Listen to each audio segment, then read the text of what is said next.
University మంచి భవిష్యత్తు కోసం తెలుగు విద్యార్థులు ఇష్టపడే యూనివర్సిటీ. బ్రహ్మానంద గారికి కోవై సరళ గారు ఉన్నారు. అంతకు ముందు ఓ టైంలో శ్రీలక్ష్మి గారు వీళ్ళందరూ ఉండేవారు పాత కామెడియన్స్. ఏమండి కోవై సరళ నాతోనే స్టార్ట్. అవును. బ్రహ్మానందంతో కాదు, ఉమ్, నాతోనే స్టార్ట్ చాలా సినిమాలు. ఆ తర్వాత బ్రహ్మానందంతో కొన్ని సినిమాల్లో వేసింది, ఉమ్, కానీ నాతోనే ఎక్కువ సినిమాలు. ఉమ్, ఉమ్, ఓ మా ఇద్దరికి టగ్ ఆఫ్ వార్ ఉండేది అవును. కోవై సరళని. ఉమ్. ఆ, చాలా ఉన్నాయి, చాలా సినిమాలు, చాలా క్యారెక్టర్లు ఉన్నాయి మా ఇద్దరి. కానీ హైలైట్ ఏంటంటే మీరీ సౌందర్య గారిది డ్యూయట్. అది ఆకాశం అంతా 365వ రోజు సెకండ్ షో హౌస్ఫుల్ చూసా. అవును. 365వ రోజు ఇంకా 100 రోజులు ఆడుద్ది సార్, మాకు కొన్ని కమిట్మెంట్ ఉండే రేపు తీసేస్తాను, ఉమ్, 365 రోజులు అయిపోయింది కదా అని అన్నారు. అలాంటిది ఒక పాట ఒక కమెడియన్ చేస్తే 365 రోజులు ఆడటం అంటే చిన్న విషయం. అవును, అంతే కదా. అలాగే ఇంకా కొన్ని సినిమాలు ఉన్నాయి సిల్క్ స్మిత్తో. బావలసయ్య పాట కూడా పాటతో 100 రోజులు. అవును. పువ్వుంటే ఏమో కూరుంటే ఏమో అని అడుక్కుంటే అది 100 రోజులు. పాటలతో 100 రోజులు ఆడిన సినిమాలంటే ఒక కమెడియన్‌గా అది నాకు గొప్ప గుర్తింపు, గొప్ప గొప్ప గొప్ప విజయం, అది ఘనత. అవును. ఘనతే. నా అదృష్టం అది. కానీ సార్ సాడ్ థింగ్ ఏంటంటే సిల్క్ స్మిత గారు వెళ్ళిపోయారు, సౌందర్య గారు వెళ్ళిపోయారు. అవును. పాపం. మీకు తలుచుకుంటే బాధ అవుతుంది కదా సార్ చాలా. చాలా. సిల్క్ స్మిత గారు ఎలా ఉండేవారు సార్? చాలా చాలా క్లోజ్‌గా మంచి ఉండేవారు. వ్యక్తి అని అని అని అనేవారు. చాలా, చాలా, చాలా. ఆమె ఎవరిని కేర్ చేయదు. ఉమ్, ఎవరికీ నమస్కారం పెట్టదు. ఉమ్, కాలు మీద కాలేసుకొని కూర్చుంటది. ఉమ్, కూర్చొని కళ్ళద్దాలు మళ్ళీ. ఉమ్, అందరిని చూస్తుంటది ఇట్లా. నేనడిగిన, "బాస్ మీరు నల్ల కళ్ళద్దాలు పెట్టుకుంటారు. కాలు మీద కాలేస్తారు. అది ఎవరొచ్చినా తీయరు. ఉమ్. అంటే మీరు నిద్రపోతారా? లేక అబ్జర్వ్ చేస్తారా?" అని అడిగాను నేను. అయితే, "అది కాదు బాస్, ఫూల్స్ నన్ను చూస్తారు. ఇలా ఇలా చూస్తారు నన్ను. అందుకని నన్ను ఎవడు చూస్తున్నాడా అని గమనిస్తూ ఉంటా నేను కళ్ళద్దాలు పెట్టుకొని" అని చెప్పింది నాకు. మరి హీరోలొచ్చినా కూడా తీయవు కదా! అంటే ఎందుకు తీయాలా? హీరోలొస్తే? యాటిట్యూడ్ మంచి స్ట్రాంగ్. నాతో మాత్రం నన్ను చూడంగానే కాళ్ళు తీసేది. నన్ను చూడంగానే లేచి నిలబడేది. నేనెక్కడ కూర్చుంటే అక్కడికొచ్చి కూర్చునేది. భలే లైక్ చేసేదండి నన్ను. గ్రేట్. Great artist. ఎందుకో సార్ గ్రేట్. మంచి మనుషులు తొందరగా వెళ్ళిపోతారు అనిపిస్తుంది వాళ్ళందరూ అంతే. కదా. మంచోళ్ళు తొందరగా అయిపోతారు. కరెక్ట్.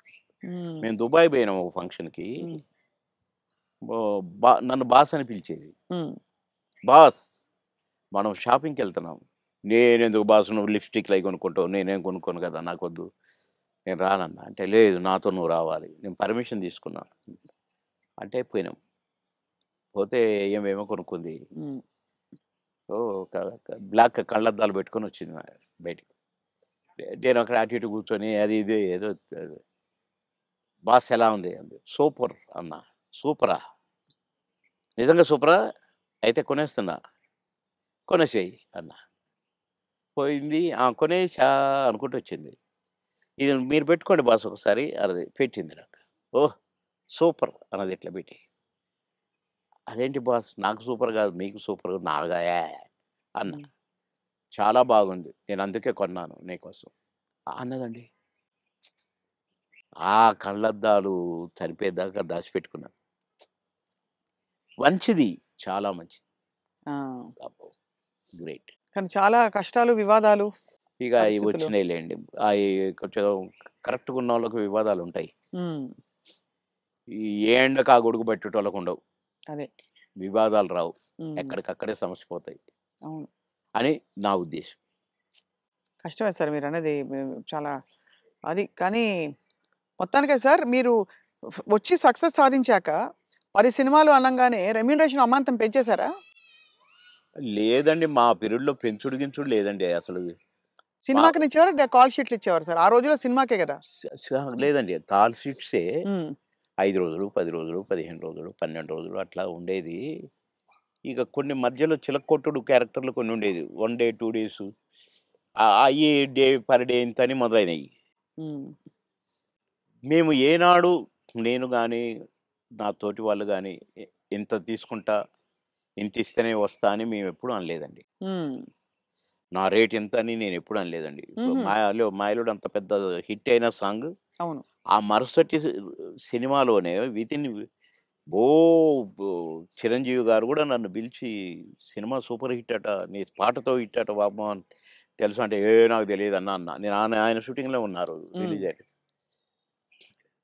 నేనసలు పెద్దగా నేనేదో అయిపోయానని నాకు ఫీలింగే లేదు.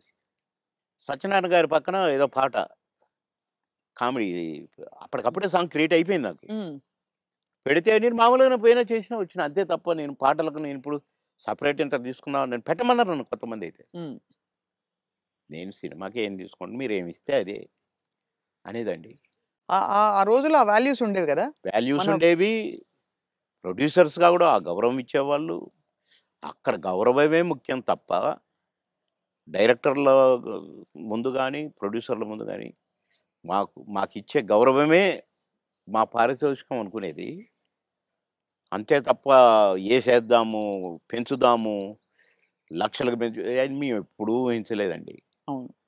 ఏమిస్తే తీసుకునేది. కొందరు డబ్బింగ్ జెప్పి బయటకొచ్చినాక, "క్షమించాలి సార్ మీకు బ్యాలెన్స్ ఇవ్వలేకపోతున్నా" అంటే, ఓకే. ఓకే. తర్వాత చూద్దాం అనుకుంటే ఎళ్ళిపోయేది. అంటే అడిగేది గాదు. ఆ! మాకిచ్చిన చెక్కులు బౌన్స్ అయినయి ఎన్ని, నుంచి విజయవాడ, గుంటూరు దాకా కట్టొచ్చు తోరణాలు. ఆహా! అన్ని చెక్కులు బౌన్స్ అయినాయి మాయి. మేమెప్పుడు మీ చెక్ బౌన్స్ అయిందనలే. ఒకతనయితే నిన్ననే డబ్బింగ్ జెప్పించాడు. డబ్బులడిగితే సార్ నేను మా భార్య పుస్తకం ఆడబెట్టి, "నేను డబ్బులు తెచ్చి సినిమా కంప్లీట్ చేస్తున్నా సార్, రిలీజ్ చేస్తున్నా సార్. ఏం చేయాలి సార్? బిజినెస్ కాలేదు సార్" అంటే, వద్దొద్దు. మీరేం ఫీల్ కాకండి" అని ఎళ్ళిపోయాను నేను. హ్మ్. పొద్దున్నే వచ్చి ఇంట్లో ఉన్నాడట. "మీకోసం ఎవరో వచ్చిండ్రు ఆ రోజు." ఎవరంటే ఎవరో ప్రొడ్యూసర్ అట. "ఏంటండి" అనంటే, "సార్ క్షమించాలి. మీరు నాకు డేట్స్ ఇయ్యాలి సార్." "అదేంటి నిన్ననేగా డబ్బింగ్ అయిపోయింది" అంటే, "ఒక ఆఫర్ వచ్చింది సార్ నాకు. అందుకే మీరు మీ డేట్లు కావాలి నాకు. ఆ రోజులు ఇయ్యండి సార్ చాలు. ఇగో అడ్వాన్స్ కవరు." నిన్నటి నిన్న డబ్బులు అనొచ్చుగా? హ్మ్. అనలే. "ఇగోండి సార్ ఈ సినిమా అడ్వాన్స్" అన్నాడు. ఓకే. థాంక్ యూ అన్నా. డోర్ దాకా పోయిండు బయటికొచ్చి. అక్కడ వెనక్కి తిరిగి, "మీరు మహానుభావులు సార్. చల్లగా ఉండాలి. మీరు నిన్నటి డబ్బులు అడుగుతారేమోననే భయంతో వచ్చాను సార్ నేను. అడిగితే ఏదో ఒకటి చెప్పుదాం అనుకున్నా సార్. కానీ అసలు మీరు ఆ టాపికే ఎత్తలేదు. మీరు మహానుభావులు సార్" అన్నాడు. ఈ ముక్క చాలయ్య నాకు. డబ్బులు గాదు. నువ్వు మళ్ళా సినిమా తీస్తానని వచ్చావు చూసావు. హ్మ్. నువ్వు ఒక మనిషి ఒక సినిమా తీస్తే రోజుకు 200, 300 మంది బతుకుతారండి. అవును. అంతే గదా! ఇప్పుడు ఒక 100, 200 మంది జూనియర్ ఆర్టిస్టులు బతుకుతారు. ఇక్కడ ఈ సినిమాకు సంబంధించిన నటులు, వాళ్ళ అసిస్టెంట్లు, వాళ్ళ మేకప్ మ్యాన్‌లు బతుకుతారు. హ్మ్.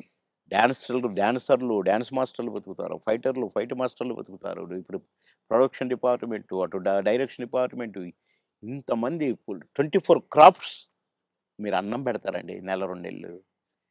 మీలాంటి వాళ్ళు ప్రొడ్యూసర్‌లు అవుతూ ఉండాలి. సినిమాలు తీస్తూనే ఉండాలి.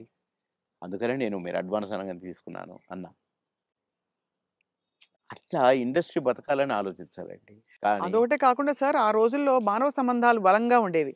వ్యక్తుల్ని నిజమండి. పోగొట్టుకోదని. నిజం. ఇవాళేంటి సార్ రోజుకి 5,00,000, 10,00,000 ఇట్లా ఉన్నాయి గదా! పేమెంట్స్ అన్నీ అవును. ఇట్లున్నాయి. కానీ ఆహ్, గంటల ప్రకారం ఉన్నాయి ఇప్పుడు. గంటల ప్రకారం కదా సార్ ఇప్పుడు? గంటలు. హ్మ్. నాకు అప్పట్లోనే నేను విన్నానండి. 'ఎన్టీ రామారావు' గారు గాని, 'కృష్ణ' గారు గాని డబ్బులు ఇయ్యకపోతే ప్రొడ్యూసర్‌ని అడిగేవాళ్ళు గారట. హ్మ్. 'కృష్ణ' గారికి ఒకసారి బ్యాడ్ పీరియడ్ వచ్చిందట.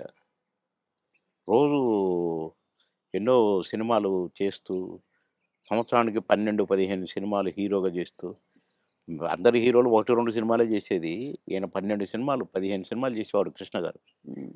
అలాంటోడు అంటే డబ్బులు అడగడట. ఇస్తేనే తీసుకుంటాడట. అలాంటాయనకు సినిమాలు లేకుండా అయినాయి. హ్మ్.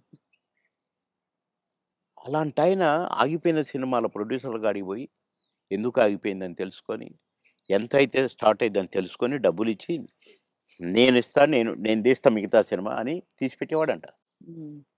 ఇయన్నీ విన్నాం. అంత అందుకని జేసి మాకిచ్చే గింతంత ఇయ్యకపోతే దానికి ఏదో రాద్ధాంతం చేసి, నో.